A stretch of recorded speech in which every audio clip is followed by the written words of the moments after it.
2027-yilning 1-yanvaridan boshlab Xorazm va Buxoro viloyatlarida birorta ham kambag'al oila va ishsiz inson bo'lmaydi desam ishonasizmi? Buxoroda yil yakunigacha kambag'allik, ishsizlik bo'lmaydi, hurmatli prezident. Yil yakunigacha o'zingizga va'da bergan o'sha 81 ming nafar kambag'al oila a'zolarini, shuningdek 39 ming nafar ishsizlarni ish bilan ta'minlab, Xorazm viloyatini ishsizlikdan va kambag'allikdan xoli hududga aylantiramiz, hurmatli prezident.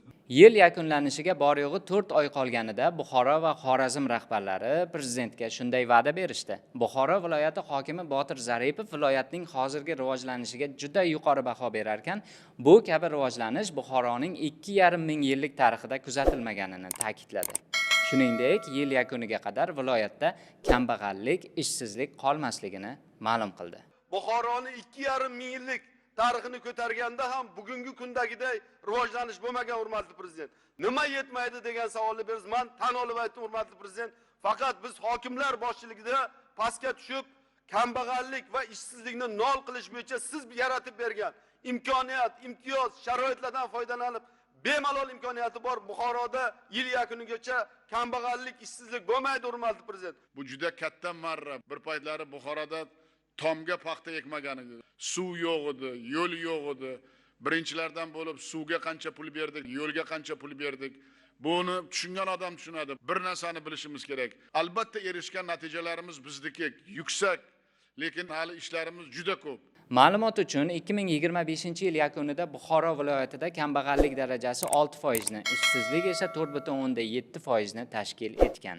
Xorazm yili bo'lishi kutilayotgan 2027-yilga qadar ushbu viloyatda ham kambag'allik, ishsizlik to'liq tugatilishiga va'da berildi. Bu va'dani Xorazm viloyat hokimining birinchi o'rinbosari Anvar Davletov berdi. Hurmatli prezident, yaqinda viloyatimizga tashrifingiz davomida 12 ta yirik investitsiya loyihalari ishga tushirilib, 7,5 milliard dollarlik loyihalarga start berildi. Hozirgacha 55 ta maktab va maktabgacha ta'lim obyektlarini topshirgan bo'lsak, hurmatli prezident, yil yakunigacha yana 235 million dollarlik 10 dan ortiq investitsiya loyihalarini topshirib, yil yakunigacha o'zingizga va'da bergan o'sha 81 ming nafar kambag'al oila a'zolarini, shuningdek 39 ming nafar ishsizlarni ish bilan ta'minlab, Xorazm viloyatini ishsizlikdan va kambag'allikdan xoli hududga aylantiramiz, hurmatli prezident. Davletov aytgan raqamlar kichkina emas. Qolgan 4 oy davomida 18 mingta kam ta'minlangan oiladagi 81 ming nafar aholini kambag'allikdan chiqarish va 39 ming nafar ishsiz fuqaroning doimiy bandligini ta'minlash chindan ham katta ish bo'ladi.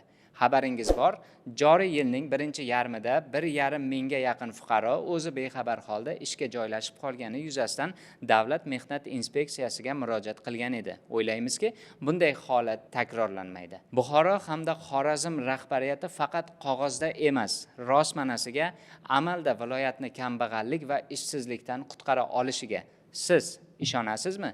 Prezidentga berilgan va'da bajariladimi? Bu ishning o'zi imkoni bormi? Fikrlaringizni albatta izohlarda yozing. Bizga obuna bo'lib qo'yishni unutmang. Xayr, salomat bo'ling.